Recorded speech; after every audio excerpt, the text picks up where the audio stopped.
Welcome back. As you can see, I'm joined by Professor Mohammed Bienvenue à nouveau. Marandi. Comme vous le voyez, je suis accompagné du professeur Mohamed Marandi, qui nous rejoint pour analyser les derniers développements. Nous commençons par les représailles de l'Iran durant la nuit. Les gardiens de la Révolution affirment avoir tué un grand nombre de soldats américains lors d'une attaque de drone contre la base aérienne Ali al-Salem, au Koweït. Ils disent que 6 hangars abritant des avions ont été entièrement détruits. Voici une image plus nette des images satellites qui ont été publiées. L'Iran a également déclaré que la base aérienne Muwafaq al-Salti avait subi un traitement très similaire, où une caserne de l'armée américaine a été touchée.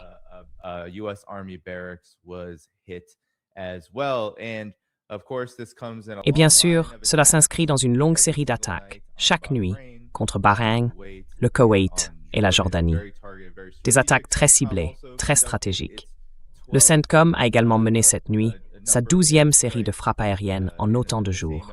Et des informations émergent maintenant de ce que j'aime appeler l'unité 8200 du Mossad. Trump serait sur le point de prendre une décision majeure, celle de lancer une attaque massive contre l'Iran. Beaucoup de rumeurs disent que ces avions ravitailleurs qui s'accumulent actuellement dans la région, ces ravitailleurs aériens, les KC-135 et autres, seraient destinés à terme à bombarder la montagne Pickaxe.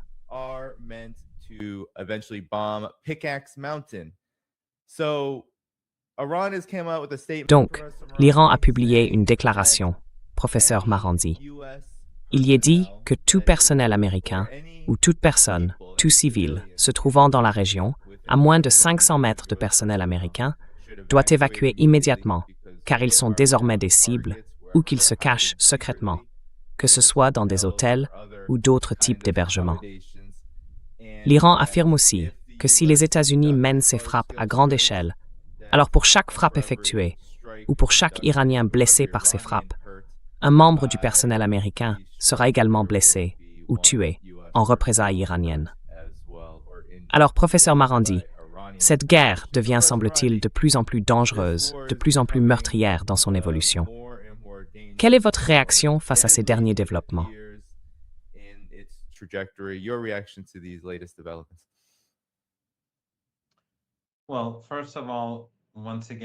Eh bien, tout d'abord, encore une fois, vous avez oublié de rappeler à vos spectateurs le bouton « J'aime ».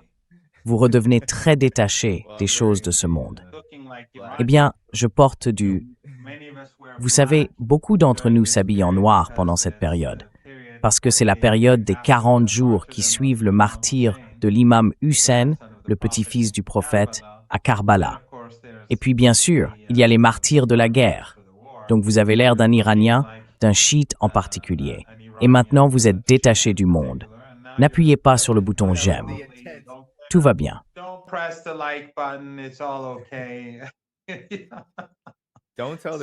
Ne dites pas au gouvernement des États-Unis que je fais ça. Le noir stratégique envoie un message.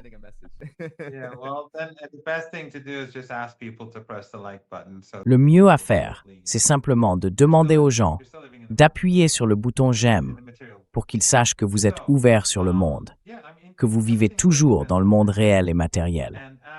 Donc oui, enfin, tout dépend vraiment des États-Unis. Et comme nous le disons, comme je le dis, comme d'autres le disent, cette guerre n'a pas de solution militaire pour les États-Unis.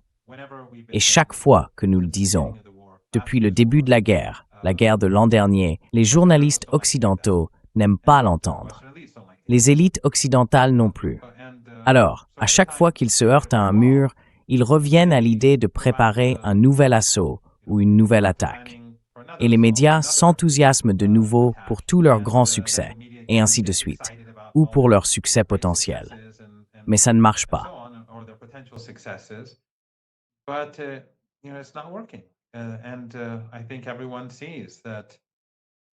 Et je pense que tout le monde voit que ces 2 dernières semaines environ, presque 2 semaines, les attaques iraniennes sont devenues plus précises, plus dévastatrices, bien plus douloureuses.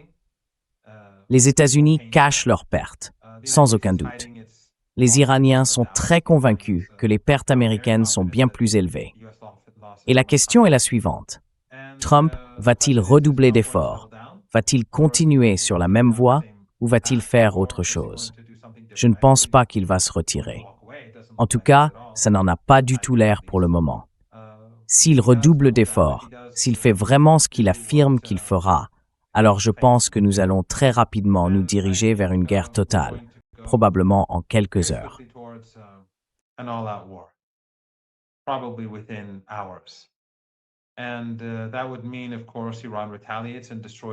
Et cela voudrait dire, bien sûr, que l'Iran riposte et détruit les infrastructures critiques des pays du Golfe Persique.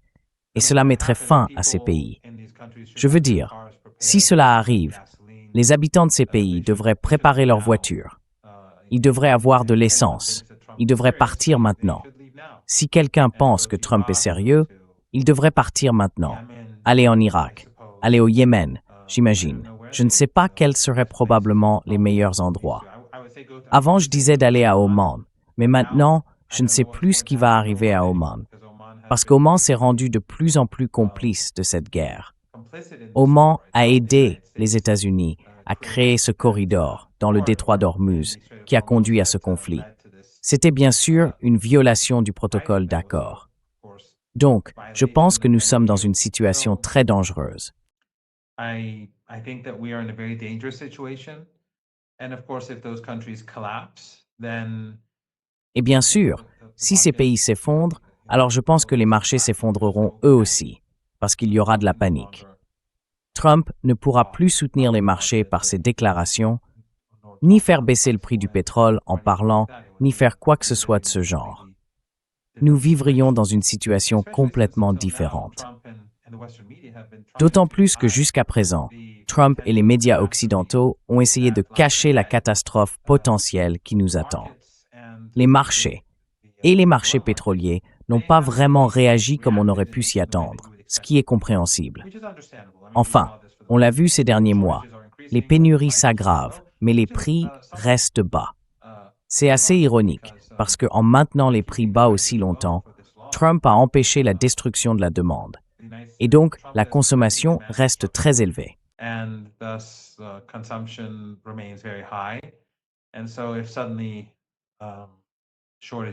Et donc, si soudainement des pénuries surviennent, ce sera littéralement comme se heurter à un mur. Je ne sais pas si Trump va faire ça. Peut-être qu'il essaiera de frapper quelques cibles, des ponts et des centrales électriques, et il comprendra rapidement que les Iraniens sont très sérieux.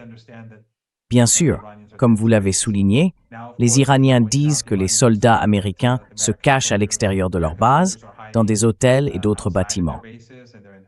Et maintenant, ils avertissent les gens de rester à l'écart. Donc tous les hôtels aux Émirats, au Koweït et à Bahreïn sont désormais des cibles potentielles, parce que des soldats ennemis y travaillent. Ils exercent leurs fonctions depuis l'intérieur de ces bâtiments.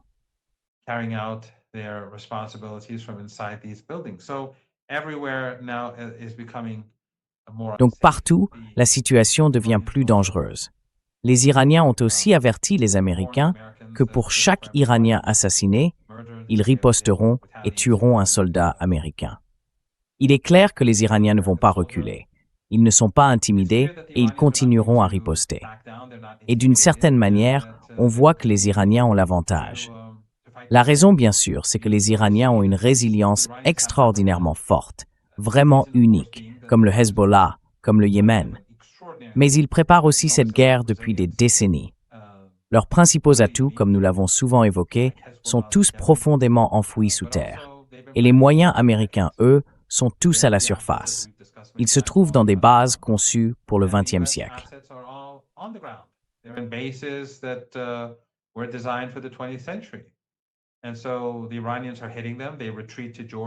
Et donc, les Iraniens les frappent. Ils se replient en Jordanie. Les Iraniens les frappent là-bas aussi, et il n'y a nulle part où se cacher. Alors que les Américains continuent de frapper des bases de missiles iraniennes, sans résultat. Et comme ils sont frustrés, ils vont bombarder des cibles civiles. Ils vont bombarder et terroriser des Iraniens ordinaires. Ils bombardent des voitures familiales qui roulent sur des ponts, ce genre de choses. Je ne sais pas où tout cela va mener, parce que je n'ai aucune idée de la direction que Trump veut donner à tout ça. Certains pourraient dire que son message sur Truth Social où il a déclaré « Je vais utiliser les avoirs de l'Iran pour tous les dégâts causés par l'Iran » est peut-être une manière de revenir sur sa menace de détruire les infrastructures critiques iraniennes.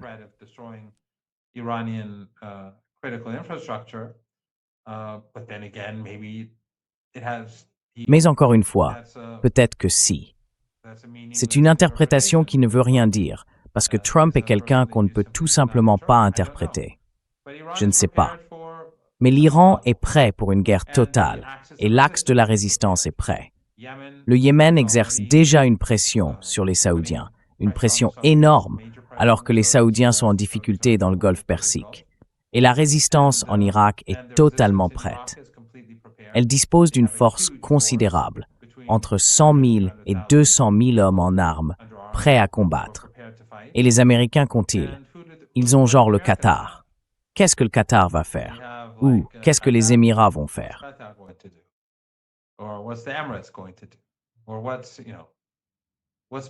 Ou bien, que va faire le Koweït? Rien. Alors, que va faire l'Arabie saoudite? Je veux dire, ces pays vont s'effondrer si l'Iran commence à frapper leurs infrastructures essentielles. N'ayez aucun doute, ils vont tout simplement s'écrouler. Et ce sont des déserts. Il suffit de regarder les températures actuelles dans ces pays, le jour comme la nuit, ainsi que l'humidité, pour comprendre ce qui se passera. Et imaginez les troupes américaines, ces dizaines de milliers de soldats américains. Beaucoup se trouvent dans ces pays en ce moment. Et s'il n'y a plus d'électricité, plus d'eau, plus de...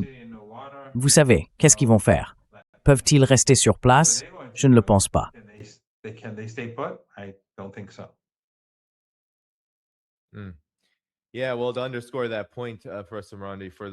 Oui, eh bien, pour souligner ce point, professeur Marandi, pour ceux d'entre nous qui utilisent le système barbare des degrés Fahrenheit, ici, à Kuwait City, il fait 109 degrés en ce moment. Et je pense que les gens devraient bien comprendre que... Et qu'est-ce que ça indique? Oh, je n'ai pas... Qu'est-ce que ça indique? Ça indique seulement 13%. Mais bon, j'imagine que le Koweït est plus éloigné de l'humidité. Quoi qu'il en soit, 109 degrés, c'est incroyablement chaud. C'est très dangereux, pour le moins qu'on puisse dire. Donc oui, non, cela devient une catastrophe. Eh bien, professeur Marandi, vous avez mentionné les troupes américaines, et le fait que les chiffres soient probablement sous-estimés. Les États-Unis réduisent littéralement, en temps réel, les chiffres qu'ils comptabilisent déjà.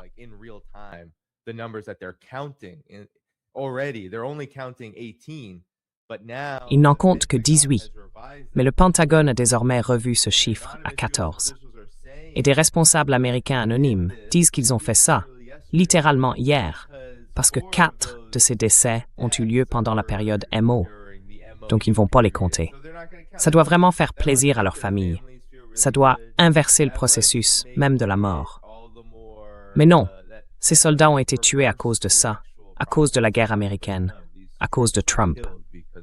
Donc voilà ce qui se passe. Et puis, vous savez, vous avez évoqué le type de mesures que les États-Unis pourraient prendre. Eh bien, il semble que les médias, et ce n'est qu'un parmi de nombreux articles, celui-ci est dans Politico, en Occident, parlent du fait que les frappes aériennes atteignent tout simplement leurs limites.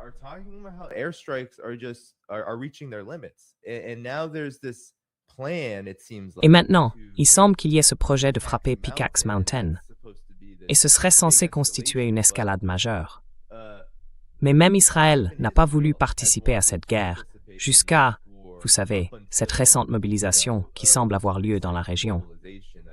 Alors que pensez-vous de cela, des limites des frappes aériennes américaines?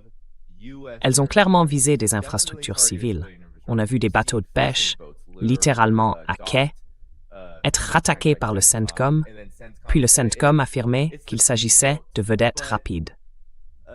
Mais malgré tout, une opération que Trump dit devoir être pire que l'opération Epic Fury, quelles conséquences cela aura-t-il? On a l'impression que les conséquences ne sont pas très bien prises en compte, voire pas prises en compte du tout.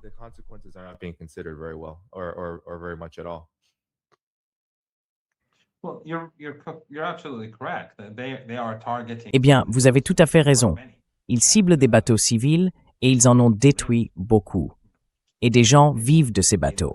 Ils en dépendent. Les Américains s'en fichent. Je veux dire, ils bombardent des écoles. Ils bombardent des hôpitaux. Ils bombardent des ponts publics. Leurs pilotes sont vraiment, vous savez, comme les Israéliens. Ils s'en fichent. Et vous savez, ils tirent sur des pèlerins qui traversent la frontière entre l'Iran et l'Irak. Je veux dire, c'est simplement leur façon de penser et de fonctionner. Mais s'il y a une escalade, les Iraniens répondront immédiatement de la même manière.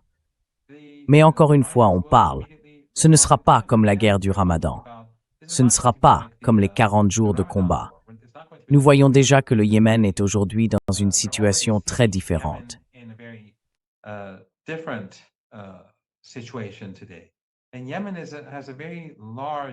Et le Yémen dispose d'une très importante capacité en missiles et en drones, ainsi que d'une armée très importante et bien préparée.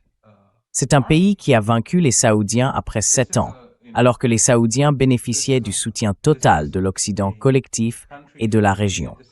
Le seul pays à soutenir le Yémen était l'Iran. Et après 7 ans, les Yéménites ont commencé à détruire des installations pétrolières saoudiennes, et les Saoudiens ont renoncé. Ils ont levé les mains et accepté un cessez-le-feu. Ensuite, le Yémen a eu une guerre avec les Américains, et cela ne s'est pas bien passé pour les États-Unis. Ils n'ont pas vaincu le Yémen. Donc maintenant, vous avez l'Iran et le Yémen simultanément. Les États-Unis n'ont pas vaincu l'Iran. Ils ont échoué. Ils ont échoué face au Yémen, et maintenant les deux sont actifs.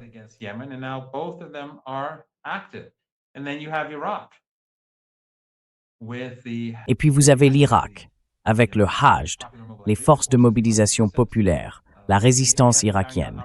Ils mènent des opérations contre le Koweït, parce que les Koweïtiens violent eux aussi leur territoire, mais aussi parce qu'ils frappent l'Iran en passant par l'espace aérien irakien. Ils deviennent donc déjà de plus en plus actifs. Et l'Irak est immense, le Yémen aussi, immense. L'Iran, bien sûr, c'est l'Iran. Et de l'autre côté, qu'est-ce que vous avez? Vous n'avez pas de forces armées capables de leur tenir tête. Et puis, imaginez que les infrastructures critiques des Saoudiens et de ces autres pays soient détruites. Toute la péninsule devra être évacuée. Ce sera un désastre total pour les États-Unis. Nous verrons les conséquences en quelques jours. Ce serait catastrophique.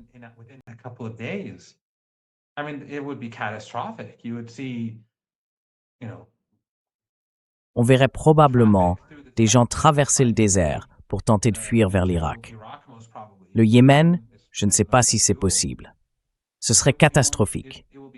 Donc la question, c'est quelle serait l'étape suivante? Je veux dire, s'il y a une escalade maintenant, les conséquences dépassent vraiment l'imagination. Quand on pense aux conséquences possibles, il est difficile d'imaginer à quoi cela ressemblerait. Et puis, lorsque des images venant de la région montreraient ces pays riches en pétrole et en gaz, en train de s'effondrer, et que des gens partout dans le monde verraient ces images, qu'arriverait-il au marché? Les marchés s'effondreraient. L'économie mondiale s'effondrerait. Le prix du pétrole monterait en flèche, les marchés boursiers s'effondreraient. Et il y aurait de la panique partout. C'est un scénario très effrayant, je pense.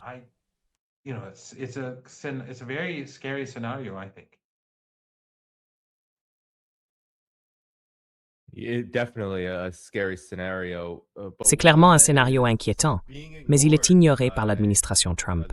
Revenons à l'unité 8200 du Mossad, avec Barak Ravid d'Axios. C'est le rapport qu'il a publié aujourd'hui.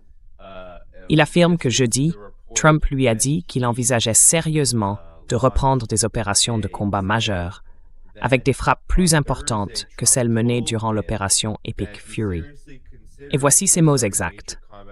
J'envisage une attaque massive, plus grande que jamais auparavant. Je suis proche de prendre une décision. Nous sommes tous prêts pour ça.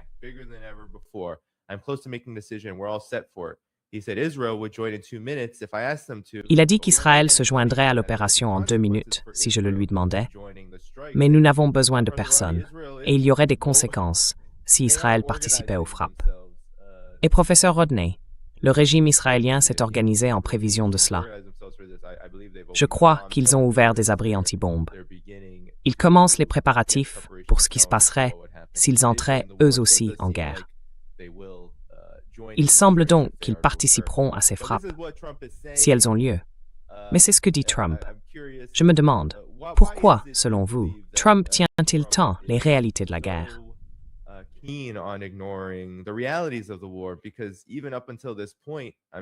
Parce que, même jusqu'à présent, je veux dire, quand je fais mes reportages ici, je n'entre même pas dans le détail des frappes américaines, parce qu'elles ont tendance à se répéter. Elles visent souvent des choses très similaires, et dans une large mesure, soit des infrastructures inutiles que l'Iran n'utilise plus, soit des infrastructures civiles. Mais les cibles iraniennes ont été bien plus remarquables, parce qu'elles touchent aussi très durement du matériel militaire. Les images satellites le prouvent. Alors, pourquoi pensez-vous que Trump ignore ces réalités? On a l'impression qu'il y a un décalage entre la réalité et ses plans.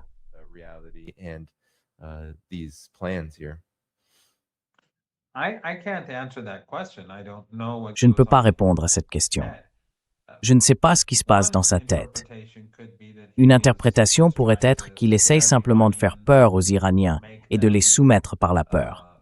Mais ça n'arrivera pas. On l'a vu pendant la guerre de 40 jours, quand il disait « Je vais anéantir l'Iran, je vais tout détruire ».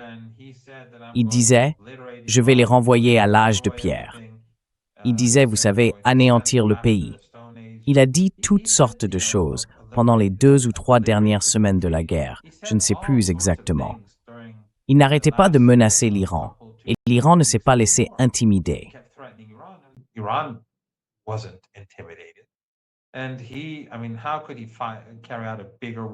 Et lui, enfin, comment pourrait-il mener une guerre plus grande que celle qu'il a menée pendant ces 40 jours? Il a utilisé tout ce qu'il avait, et le régime israélien combattait à ses côtés. Donc, à l'époque, l'Iran ne s'est pas laissé intimider, et il a fini par reculer. Enfin, nous nous souvenons tous que lorsqu'ils ont frappé le champ gazier de South Pars, en Iran, les Iraniens ont immédiatement riposté. Et l'une des cibles était le champ gazier qatari. L'Iran a mené une offensive majeure et causé d'énormes dégâts. Puis Trump a immédiatement publié, dès qu'il l'a appris, un message sur Truth Social disant « Cela ne se reproduira pas, Netanyahou ne recommencera pas ».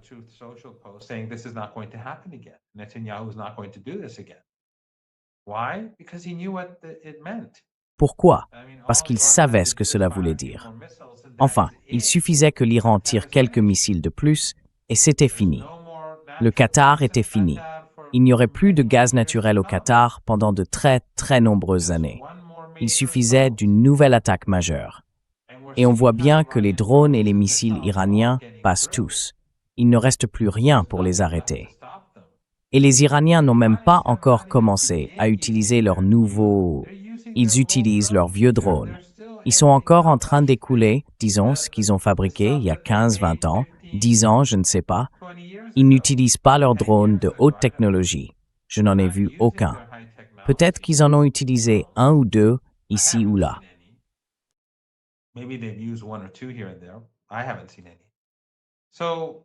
Je n'en ai vu aucun. Donc les Qataris, ils pourraient facilement être détruits. Et c'est la même chose pour les Saoudiens et les Émiratis. À l'époque, Trump a donc reculé. Et jusqu'à la fin de la guerre, il y a eu d'autres frappes contre des infrastructures, mais limitées. Et les ripostes iraniennes ont bien sûr été menées. Mais cette fois, les Iraniens disent « Si vous frappez, nous frapperons beaucoup plus fort. Si vous frappez A, nous frapperons A fois 5. » Quelque chose comme ça. Je ne me souviens pas exactement de la façon dont ils l'ont formulé, mais ils vont frapper beaucoup plus fort. Alors Trump le reconnaît-il? Est-ce qu'il dit ça seulement pour effrayer les Iraniens ou est-ce qu'il va vraiment le faire? Est-il poussé par les Israéliens et les sionistes à le faire?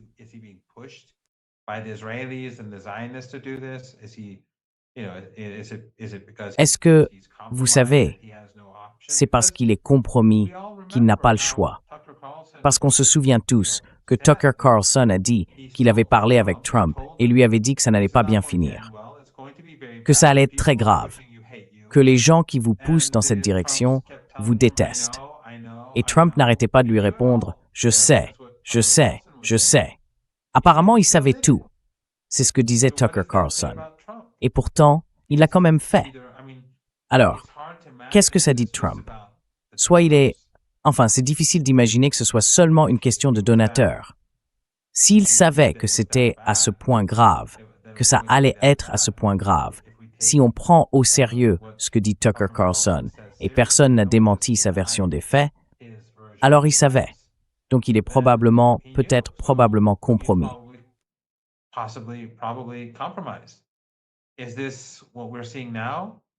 Est-ce bien ce que nous voyons aujourd'hui?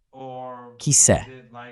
Ou bien est-ce comme ce que nous avons vu pendant la guerre des 40 jours, lorsqu'il a proféré ces menaces génocidaires insensées, et personne en Occident n'a protesté, soit dit en passant, mais qu'au final, il ne les a pas mises à exécution et qu'il a été contraint d'accepter un cessez-le-feu. Souvenez-vous, pendant la guerre des 40 jours, au début, il disait « reddition sans condition ».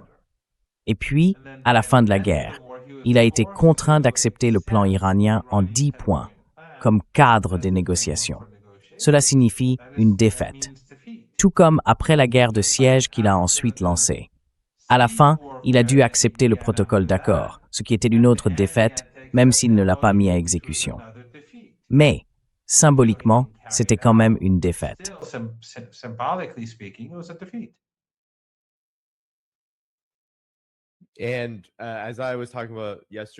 Et comme je le disais hier avec Pepe Escobar, je me demandais, comment est-ce possible? On a l'impression que les États-Unis eux-mêmes essaient de... On entend souvent le professeur Robert Papp parler du piège de l'escalade. On dirait que l'Empire américain se piège littéralement lui-même. Ce n'est même pas secret ou caché. L'administration Trump se comporte d'une manière qui rend impossible tout retour au protocole d'accord. Pas seulement du point de vue des va-t-en-guerre, des sionistes, et ainsi de suite, qui détestaient déjà l'accord au départ, mais aussi du point de vue de n'importe qui regarde simplement ce qui se passe.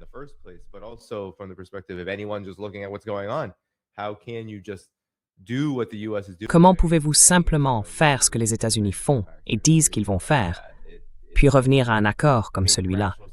Ça n'a aucun sens rationnellement. Et l'Iran lui-même n'a plus aucune raison de faire confiance à l'administration Trump, jamais plus.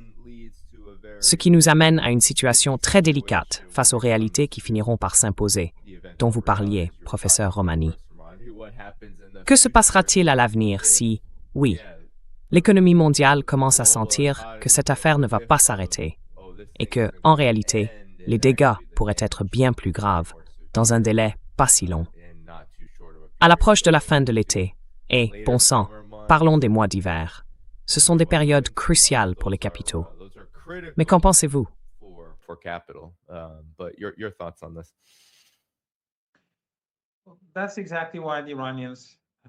C'est exactement pour ça que les Iraniens ne sont pas intéressés par des négociations. Ces 2 dernières semaines, plusieurs pays les ont approchés à de nombreuses reprises. Et l'Iran a dit « Allez parler à l'autre camp ».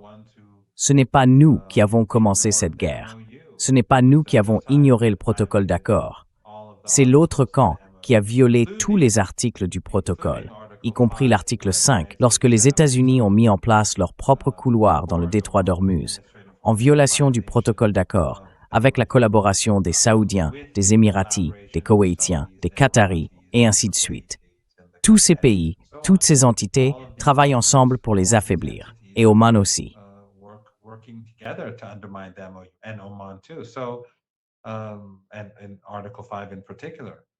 Et l'article 5 en particulier. Donc les Iraniens n'ont montré aucun intérêt pour des négociations, pour le moment. Mais vous remarquerez que je ne dis pas que ce piège de l'escalade, comme on l'appelle, est une mauvaise analyse. Mais ce n'est qu'une partie du problème, c'en est une partie. L'autre partie, ce sont les sionistes et les Israéliens qui poussent à l'escalade. Ils ont besoin de cette escalade. Je ne dis pas que tous les sionistes la veulent. Je suis sûr que les sionistes eux-mêmes sont divisés sur leur politique génocidaire et sur la manière de les mettre en œuvre. Mais au moins, la faction qui soutient Netanyahou veut clairement une extension de la guerre. Elle veut clairement que cela continue. Ils se moquent d'un effondrement de l'économie mondiale.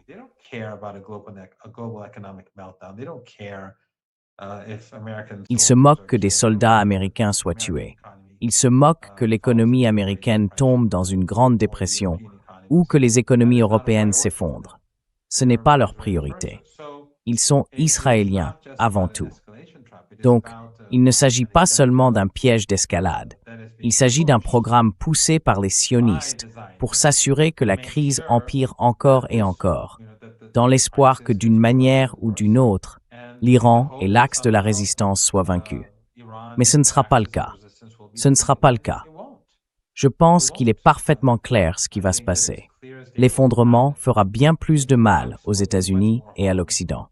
Et bien sûr, il éliminera leurs supplétifs dans toute la région. L'Iran survivra, sans aucun doute.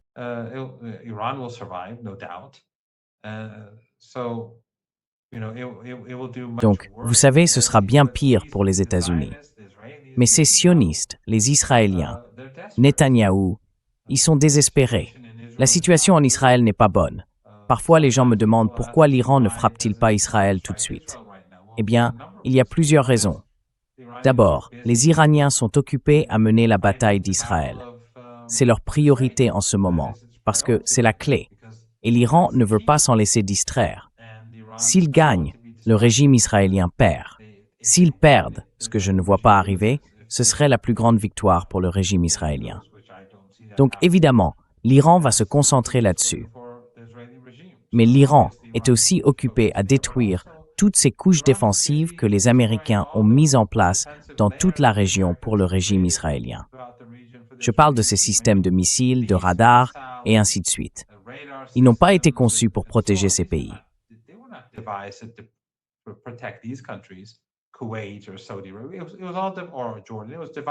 Le Koweït, l'Arabie saoudite ou la Jordanie. Tout cela a été conçu pour soutenir Israël. Le roi de Jordanie a toujours fait de son mieux pour être le gardien de but d'Israël ou son garde du corps en faisant barrage pour empêcher quoi que ce soit d'atteindre les Israéliens. Eh bien, tout cela est en train d'être détruit. Et c'est la même chose dans le nord de l'Irak, qui est dominé par des mandataires sionistes. Donc, s'il y a un conflit à l'avenir entre l'Iran et le régime israélien, ce sera bien pire pour ce régime, parce que, sauf en Turquie, ils n'ont plus ces systèmes d'alerte précoce. Ils n'ont plus les radars. Ils n'ont plus ces capacités anti-drones et anti-missiles. Ce sera différent. Et en plus de cela, il y a la crise au sein du régime israélien, les élections qui approchent et les différents partis qui s'affrontent violemment.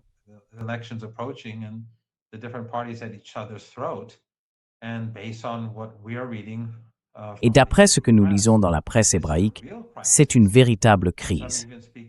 Certains évoquent même le risque d'une guerre civile et la possibilité que Netanyahou n'accepte pas les résultats de l'élection.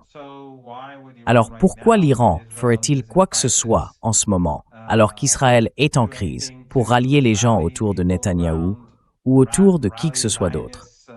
Si le régime israélien frappe l'Iran, l'Iran ripostera très durement pour s'assurer que ça fasse mal au régime et à ceux qui auront pris cette décision. Mais pour le moment, je pense que la priorité de l'Iran est de détruire tous ces systèmes radars qui protègent le régime israélien, tous ces systèmes de missiles qui protègent le régime, et d'attendre de voir ce que le régime fera de lui-même. Mais l'attention est portée sur le détroit, et bien sûr sur une possible escalade de la part de Trump.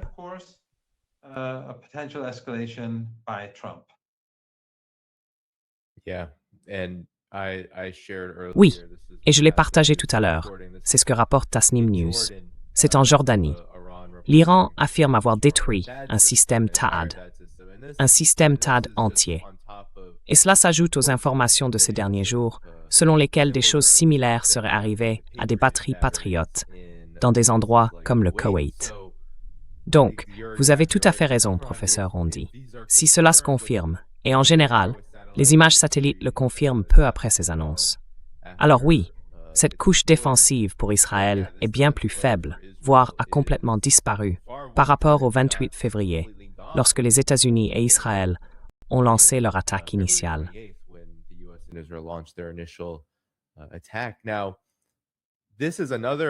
Voilà un autre élément un peu surprenant. Les États-Unis affirment qu'ils vont s'en prendre plus agressivement à l'Iran, malgré des munitions davantage épuisées, et le fait qu'il n'y a plus aucun effet de surprise. Donc vous voyez, ça c'est terminé. Toute escalade, même si elle atteignait, je ne vois pas comment, mais même si elle atteignait un niveau égal ou supérieur à celui du 28 février, je ne vois tout simplement pas comment elle pourrait produire les mêmes résultats.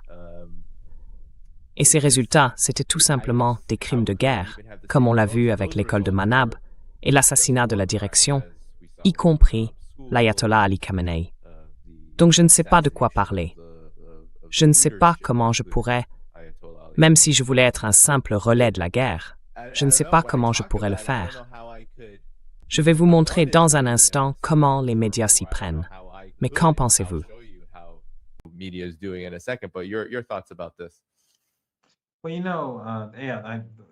Vous savez, oui, il suffit de regarder Fox News et certains autres médias, ou de lire ce qui paraît dans les médias occidentaux. Mais Danny, je pense que l'un des éléments les plus importants en ce moment, c'est le rythme auquel les Iraniens mènent leurs attaques. Et il est clair que les Iraniens ne manquent absolument pas de missiles ni de drones pour continuer cette guerre. Je veux dire, ils frappent encore et encore et encore. Et il est clair que leurs installations de production sont intactes. Elles sont toutes souterraines. Ils produisent de nouvelles armes. Leurs armes s'améliorent. Elles deviennent plus précises. Elles ravagent les bases américaines dans tout le golfe Persique.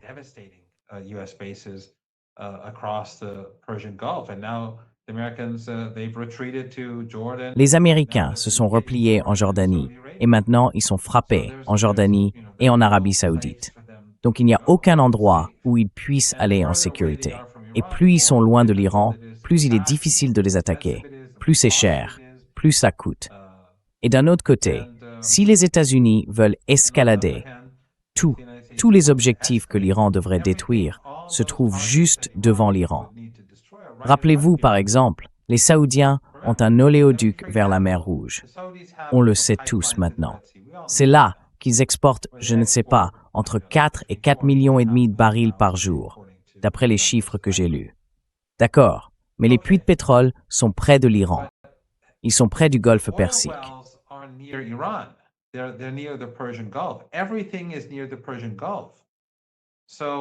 Tout est près du golfe Persique.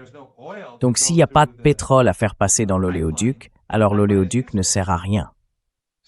Et ce qui est vraiment intéressant aujourd'hui, c'est que les gens disent, bon, à l'avenir, ils construiront tous des oléoducs.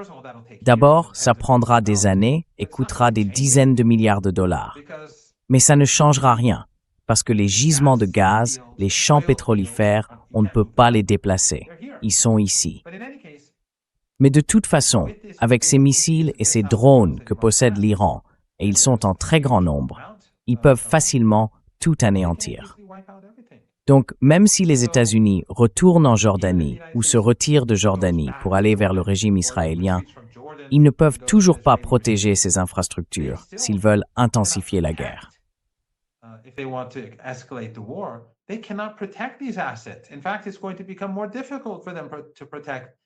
En réalité, il va devenir plus difficile pour eux de protéger ces actifs dans la région du golfe Persique, parce que leurs avions seront si loin.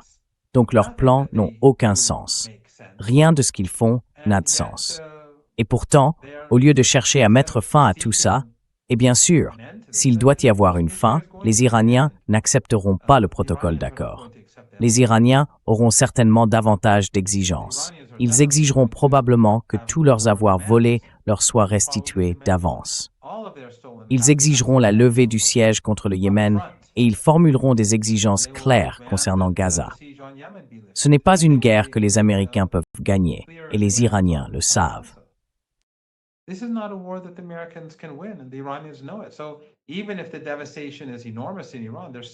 Donc, même si les destructions sont énormes en Iran, ils vont quand même rester résilients. Ils vont continuer à résister. Et encore une fois, comme je l'ai dit, il y a l'Irak, il y a le Yémen, il n'y a pas que l'Iran. À eux seuls, les Iraniens ont réussi à tenir bon pendant la guerre de 40 jours. Maintenant, ils s'en sortent encore mieux. Et on commence tout juste à voir le Yémen s'impliquer. La dernière fois, ils n'étaient pas directement impliqués. Donc, quelle que soit la manière dont on regarde la situation, c'est une situation perdant-perdant pour les États-Unis, l'économie mondiale et les populations du monde entier. Les Iraniens souffriront aussi, c'est certain, mais ils resteront debout et les actifs américains dans toute la région seront balayés. Je ne vois pas d'autre issue.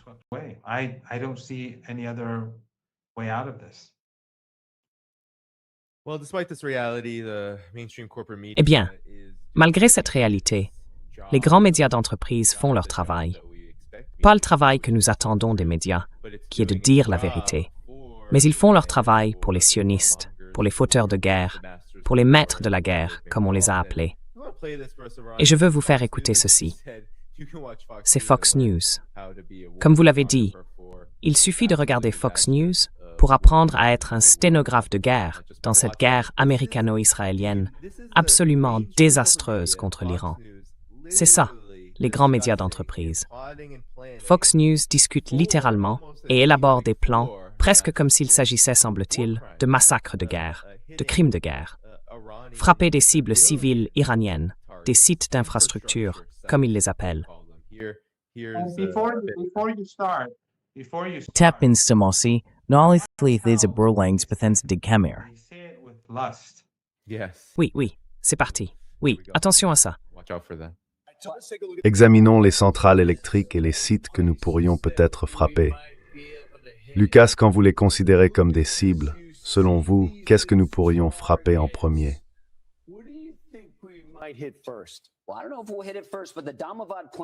Eh bien, je ne sais pas si nous la frapperons en premier, mais la centrale de Damavand fournit 40% de l'électricité de Téhéran.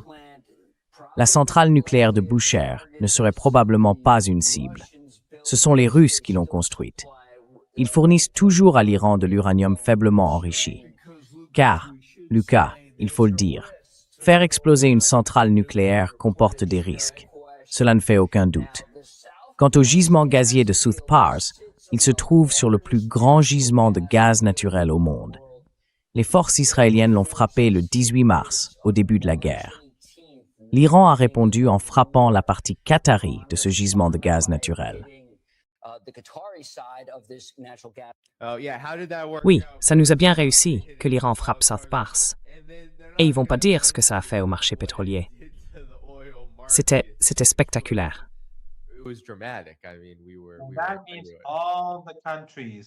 Je veux dire, nous étions. Cela veut dire que tous les pays qui utilisent du GNL devraient dire adieu à leurs installations de GNL. Et pour ceux qui peuvent en obtenir, les pénuries seront permanentes. Ajoutez à cela l'absence permanente de pétrole sur les marchés, l'absence permanente d'hélium, d'engrais et de tout le reste, d'aluminium, de tout. Donc le monde va changer. Et rappelez-vous, les pénuries sont déjà là et elles s'aggravent de minute en minute. La raison pour laquelle Trump a accepté le protocole d'accord, même si c'était humiliant, c'est qu'il a dit « il ne nous reste plus que 4 semaines d'énergie ».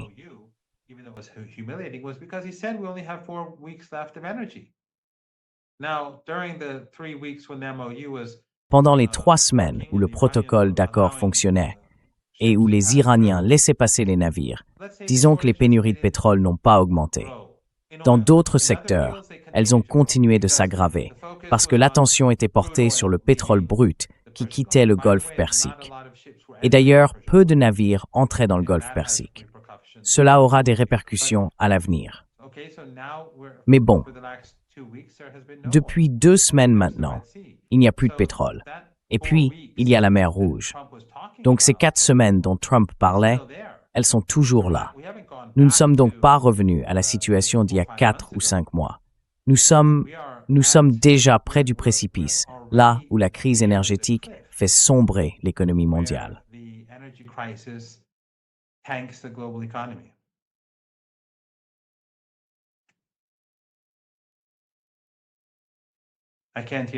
Je ne vous entends pas. Désolé pour ça, tout le monde. Je disais, bon, regardons-en encore un peu avant qu'on ne vomisse tous. C'est parti. Au Joseph. Mais laissez-moi vous poser la question, c'est le détroit. Donc si nous voulons envoyer un message dans le détroit, là où il frappe des navires, est-ce que ce ne serait pas un endroit où nous irions? Ce serait le cas. La seule question, c'est quelle serait la réponse de l'Iran? On a vu l'Iran riposter au Qatar, dans des champs pétroliers et dans des champs de pétrole et de gaz naturel aux Émirats arabes unis. C'est ça le principal. Vous voulez dire qu'ils auront une réponse? Aucun doute là-dessus. Ça a été du tac au tac tout du long. C'est ce qui est frappant chez les Israéliens. Ils recourent à des réponses disproportionnées. C'est probablement l'une des raisons pour lesquelles Israël n'est pas retourné à la guerre. L'Iran n'a pas attaqué Israël depuis début juin. Et comment évaluez-vous la manière dont nous le faisons actuellement? Pensez-vous que nous agissons de façon disproportionnée ou pensez-vous que nous pourrions le faire? Ne pas faire dans la disproportion. Il est frappant que les forces américaines aient visé une caserne iranienne après qu'une caserne américaine a été touchée, évidemment en Jordanie. C'est ce qui a tué ces 3 soldats de l'armée américaine. La centrale électrique. Donc nous pourrions être... Désolé, c'est fini. C'était l'inverse. Ils ont frappé des casernes iraniennes, puis les Iraniens ont frappé leurs casernes. Non, exactement. Oui, c'est l'inverse. Et ces casernes de l'armée qu'ils ont frappées, s'agissant de l'Iran, elles n'étaient même pas parties aux opérations militaires. Elles étaient simplement... Ils étaient très loin, et ce n'étaient que des soldats conscrits. Très loin. Exactement. Nulle part près du combat. Donc maintenant, l'Iran a, oui, ces derniers jours, comme nous l'avons rapporté au début, ils ont, vous savez, le Koweït, la Jordanie. Ces casernes militaires sont désormais des cibles légitimes. Et les États-Unis ont fait un boulot lamentable. Écoutez, les gens qui regardent ça depuis les États-Unis comprennent que l'armée américaine, le Pentagone, je veux dire leur CENTCOM, peu importe, a fait un travail horrible pour protéger ce qui, à vrai dire, sont des troupes d'occupation à l'intérieur d'autres pays, menant une guerre depuis ces pays, même si ces pays y consentent. Elles opèrent quand même au fond comme des troupes d'occupation.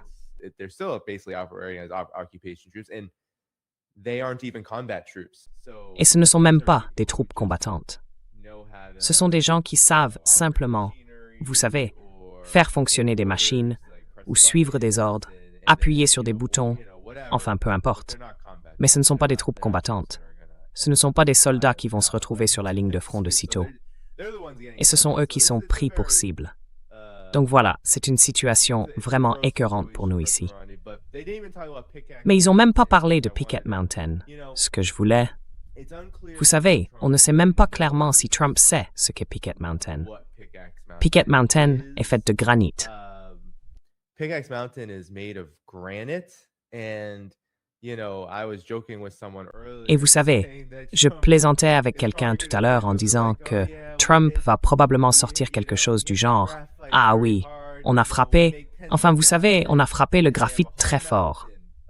Vous savez, on en fait des crayons et ils en ont toute une montagne, mais plus maintenant. Mais bon, c'est vrai, avec le graphite on fait des crayons. Mais le granit, enfin ce dont c'est réellement fait, c'est presque indestructible. Je veux dire, je ne sais pas, je ne suis pas un passionné de science, mais c'est pratiquement indestructible. Aucune bombe ne va vraiment le briser. Donc c'est assez... Vous savez, c'est assez incroyable que l'administration Trump soit devenue obsédée par ça.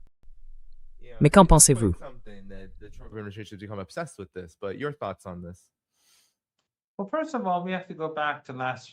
Eh bien, d'abord, il faut revenir à la guerre de l'an dernier. Une autre guerre qu'ils ont lancée contre l'Iran. Rappelez-vous, c'est la 3e. Enfin, les 5 derniers mois ont été une guerre en soi. Mais lors de la guerre de l'an dernier, Trump a dit qu'il avait anéanti le programme nucléaire iranien, que c'était fini, qu'il n'existait plus. Netanyahou et Trump célébraient ça. Alors comment se fait-il que soudainement, l'Iran est enrichi de l'uranium sous cette montagne et y ait des centrifugeuses? Vous voyez, ce récit ne tient pas debout. Maintenant, je ne sais pas. Évidemment, ce sont des sujets auxquels je n'ai pas accès. Mais je ne sais pas si le programme nucléaire iranien fonctionne de nouveau, où il en est, ni comment il fonctionne.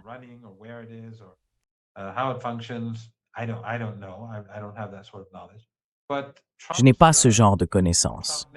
Mais le récit de Trump et Netanyahou est complètement incohérent. Un jour, c'est détruit, anéanti, et ça ne sera pas reconstruit avant de très nombreuses années. Et puis, littéralement 1 an plus tard, c'est de nouveau opérationnel et totalement actif. Personnellement, j'ai des doutes et ce n'est pas fondé sur des connaissances. Je ne pense même pas que les installations qu'ils ont bombardées l'an dernier aient été détruites avec succès. Parce que la raison pour laquelle je dis ça, c'est que les Iraniens ont construit leur programme nucléaire sous terre, n'est-ce pas? On ne sait pas. Ce n'est pas une information publique. Moi, je n'ai pas les connaissances.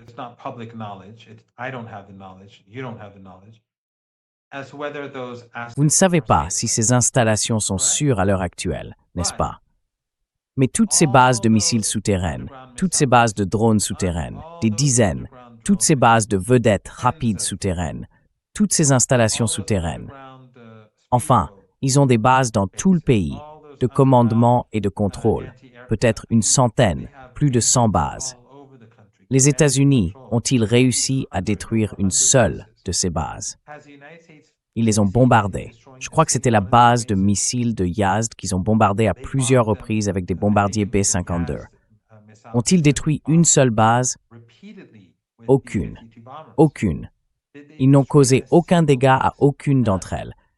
Ils ont seulement réussi à, disons, bloquer les... Enfin, elles ont de nombreuses entrées.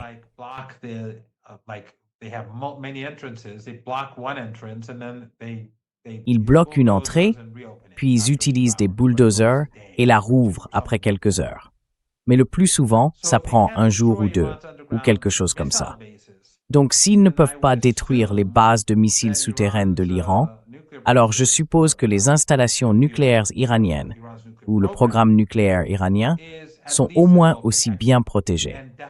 Et certainement, à mon avis, davantage, ou mieux protégées. Parce que si elles étaient bombardées, et qu'il y avait ensuite des matières radioactives, ce serait catastrophique pour les gens qui vivent dans les zones voisines. Donc, sans aucun doute, ces installations souterraines seraient mieux protégées que toutes ces bases de missiles. Si les Américains avaient pu détruire les bases de missiles, ils les auraient détruites. Alors, je ne crois rien de ce qu'ils disent au sujet de cette montagne.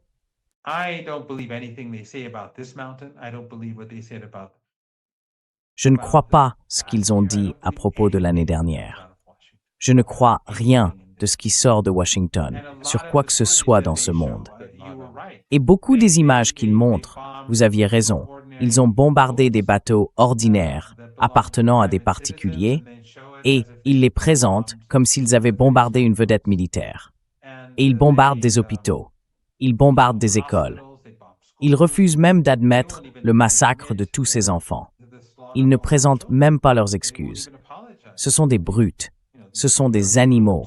Enfin non, ce ne sont pas des animaux, ils sont pires que des animaux.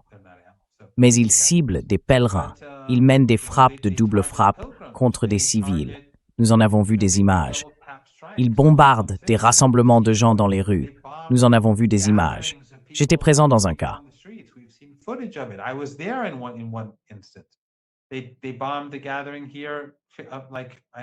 Ils ont bombardé un rassemblement ici, à je ne sais pas, 20 ou 25 minutes de marche d'ici.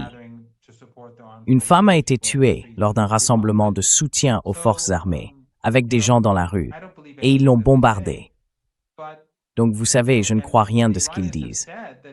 Et les Iraniens ont dit que si vous frappez cette montagne, ou si vous frappez une infrastructure, ou si vous ciblez une quelconque infrastructure iranienne, ils s'en prendront à vos mandataires. Et tous ces mandataires sont coupables. Ils permettent aux États-Unis d'agir, donc ils n'ont pas à se plaindre. Mais la vérité, c'est que si ces mandataires sont détruits, l'économie mondiale est détruite. Ce n'est pas comme si en Argentine, une panne d'électricité faisait s'effondrer l'économie mondiale. Non, ça n'arrivera pas. Mais si, dans le Golfe Persique, certains de ces petits régimes s'effondrent, alors oui, l'économie mondiale s'effondre.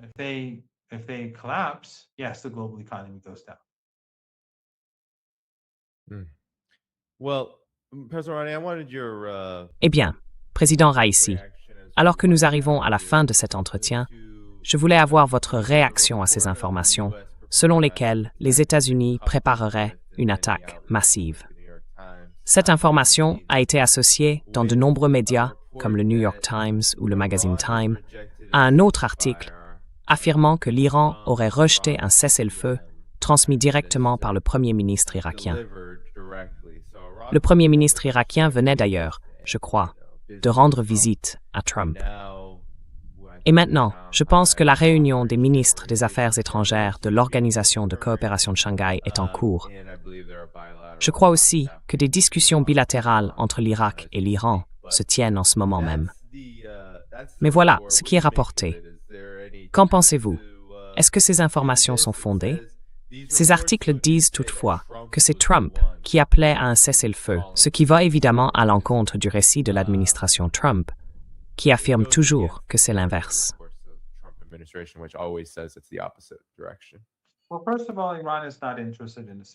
Eh bien, d'abord, l'Iran n'est absolument pas intéressé par un cessez-le-feu.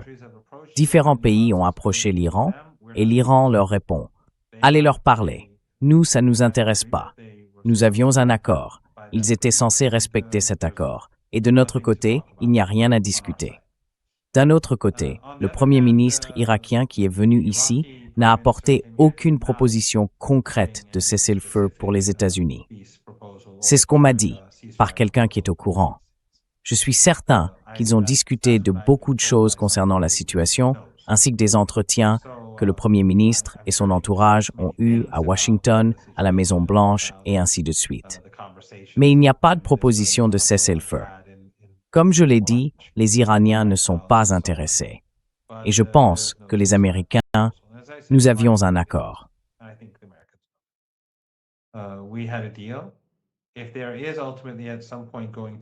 S'il doit finalement y avoir un accord, à un moment donné, ce ne sera pas le protocole d'accord.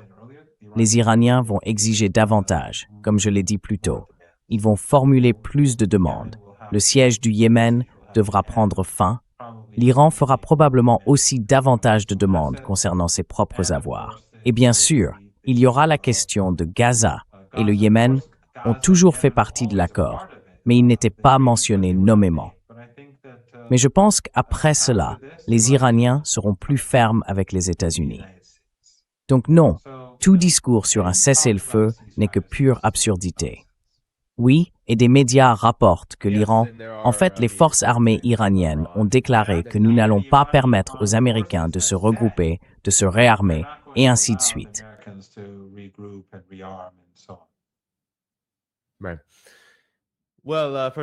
Bon, tout d'abord, il y a une personne qui a envoyé un super chat, très généreux en fait, que je vais afficher, vous pourrez le commenter, et ce sera notre dernière remarque avant de terminer.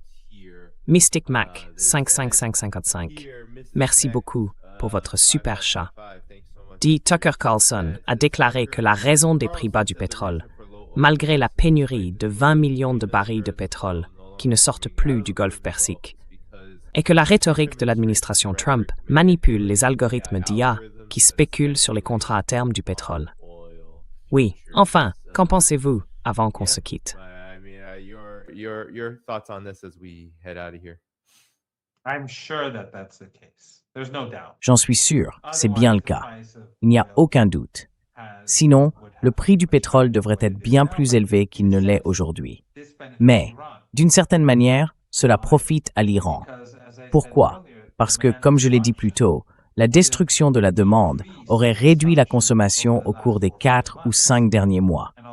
Et même si cela aurait créé davantage de difficultés pour les populations du monde entier, cela aurait, quoi qu'il en soit, réduit la consommation de pétrole. Ensuite, des politiques auraient pu être mises en place, vous savez, selon lesquelles, disons les jours pairs, certaines voitures auraient pu aller à la station-service.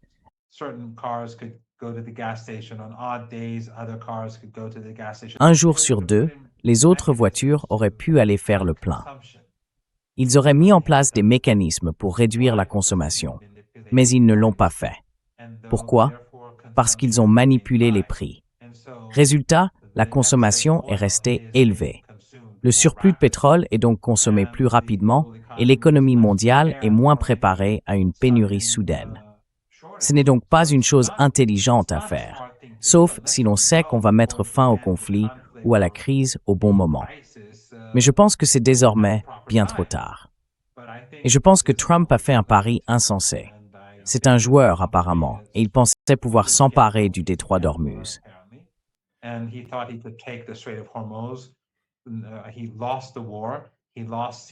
Il a perdu la guerre. Il a perdu la guerre de siège. Et il pensait que peut-être, grâce au protocole d'accord et en trompant l'Iran, il pourrait obtenir ce qu'il n'avait pas réussi à obtenir par la guerre et la guerre de siège. Mais ça n'a pas marché. Et nous en sommes là. Alors maintenant, soit il va devenir fou et tout détruire, et cela veut dire l'économie mondiale, soit il va devoir, vous savez, déclarer victoire et s'en aller. Ou alors continuer sur cette voie qui mènera elle aussi à davantage de destruction, parce que l'Iran ne va pas ouvrir ce détroit, pas plus que Bab el-Mandeb ne sera ouvert, tant que des conditions acceptables pour l'Iran ne seront pas réunies.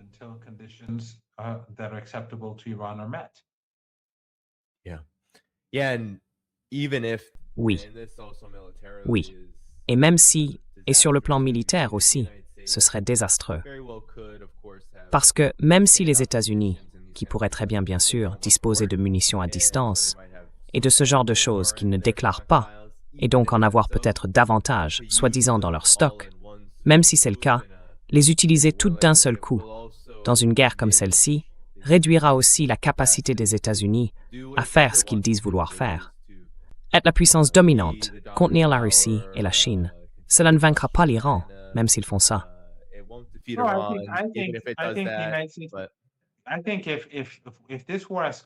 Je pense que si cette guerre s'aggrave et qu'il y a une dépression mondiale aux États-Unis, les gens vont blâmer le régime israélien. Ils vont blâmer le sionisme. Ils vont blâmer Trump. Les gens dans la rue savent pourquoi cette guerre a lieu. Et cela va créer une grande instabilité. Vous savez, peut-être... Enfin, réfléchissons au Brésil. Disons qu'il y a une grande dépression, et regardons le Brésil. Eh bien, les gens diront que la vie va devenir très difficile au Brésil. Horrible, j'en suis sûr, à tous les niveaux. Mais les gens ne diront pas que c'est la faute du gouvernement. Ils diront que c'est la faute de Trump, que c'est la faute d'Israël.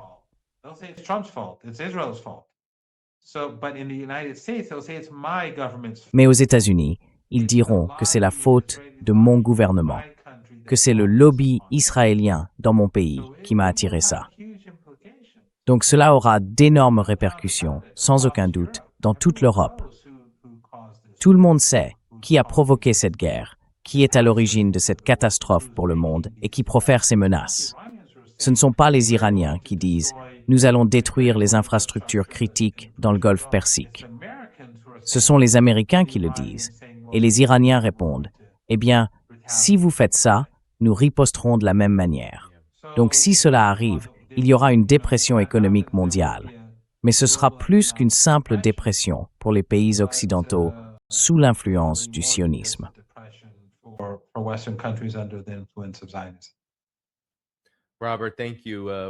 Robert, merci. Nous devons conclure. Professeur Martin, un bref commentaire. Si une attaque majeure des États-Unis est supposée imminente, pourquoi l'Iran ne lance-t-il pas une frappe préventive contre les capacités offensives américaines? C'est une question de Robert. Merci pour le super chat.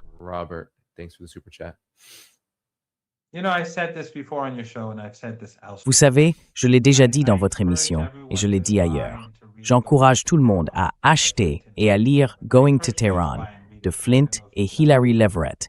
Et je vous encourage à l'acheter et à le lire vous aussi. Je ne sais pas si vous l'avez fait.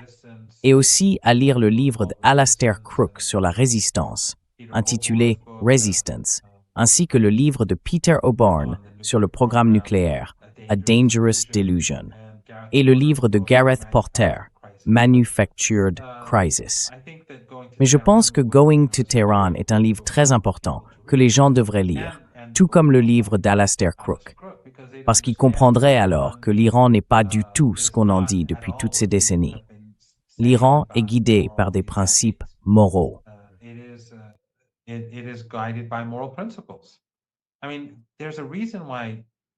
Je veux dire, il y a une raison pour laquelle plus de 40 millions de personnes sont descendues dans les rues à travers le pays, vous savez, dans différentes villes, et ont participé aux funérailles de l'ayatollah Khamenei. Ce n'était pas un effet de ralliement autour du drapeau. Où dans le monde voit-on la moitié d'un pays, et c'est un immense pays, de la taille de l'Europe, où voit-on autant de gens se rassembler pour des funérailles? C'est parce qu'ils y croyaient, parce qu'ils le considéraient comme une personne morale. Alors pourquoi les États-Unis sont-ils si hostiles envers l'Iran? Pourquoi les Européens sont-ils si hostiles envers l'Iran? Parce que l'Iran dit non au génocide. Parce que, sur la base de ses principes religieux et de son héritage culturel, il ne peut pas accepter le génocide, le nettoyage ethnique, la suprématie ethnique, la colonisation et l'apartheid.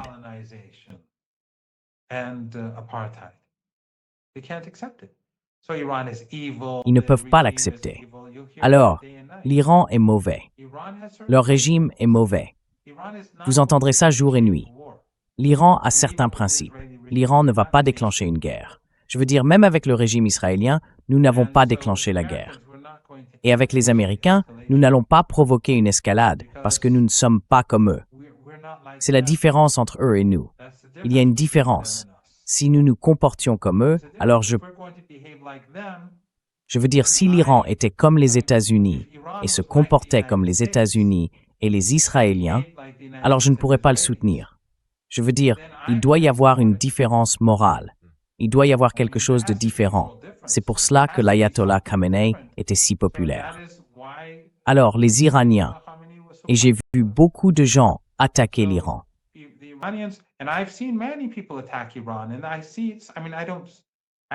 Et je vois, enfin, je dois présenter mes excuses aux gens auxquels je ne réponds pas dans les commentaires sur mon Twitter, parce que je n'ai vraiment pas le temps. Je suis, disons, débordé. Vous êtes toujours là. Moi, je travaille, disons, 20 heures par jour. Mais parfois, je vois des commentaires. Et si je réponds à l'un et pas à un autre, je ne me sens pas bien. Mais je vois des gens dire « Vous êtes idiot. Pourquoi ne fabriquez-vous pas la bombe? Pourquoi ne faites-vous pas ceci ?» Enfin, l'Iran a certains principes moraux. Ça peut ne pas vous plaire. Ça peut rendre les gens plus nerveux. Mais l'Iran ne veut pas d'armes nucléaires. S'il devait en avoir une, s'il y avait une menace imminente contre l'existence de l'Iran, ils ont dit qu'ils changeraient leur posture nucléaire.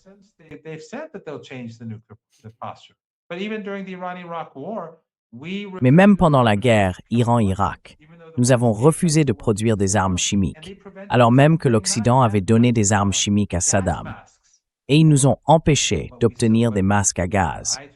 Mais l'ayatollah Khomeini, à l'époque, a refusé. Il a dit « Il faudra vivre avec ça. Il faudra se battre sans utiliser d'armes chimiques. » Il doit donc y avoir une différence entre eux et nous. Et nous croyons en Dieu. Nous croyons que Dieu est juste et qu'il sait. Espérons qu'il nous aidera. Mais toute cette hostilité envers l'Iran, c'est parce que l'Iran est indépendant, le pays le plus farouchement indépendant au monde.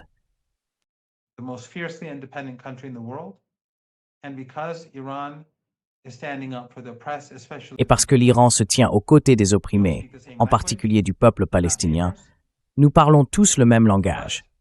Nous ne sommes pas voisins, mais ce sont des êtres humains, comme nous.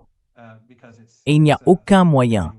Je veux dire, permettez-moi de conclure là-dessus, parce que je sais que vous voulez terminer. Hypothétiquement, si Gaza était juive, pas sioniste, simplement juive, et que l'ensemble de la Palestine était musulmane, chiite, et que les musulmans chiites de Palestine faisaient à Gaza ce que les Israéliens font aujourd'hui, la République islamique d'Iran serait en guerre contre ces musulmans chiites. Nous n'aurions pas d'autre choix. Il doit donc y avoir une différence entre nous et eux.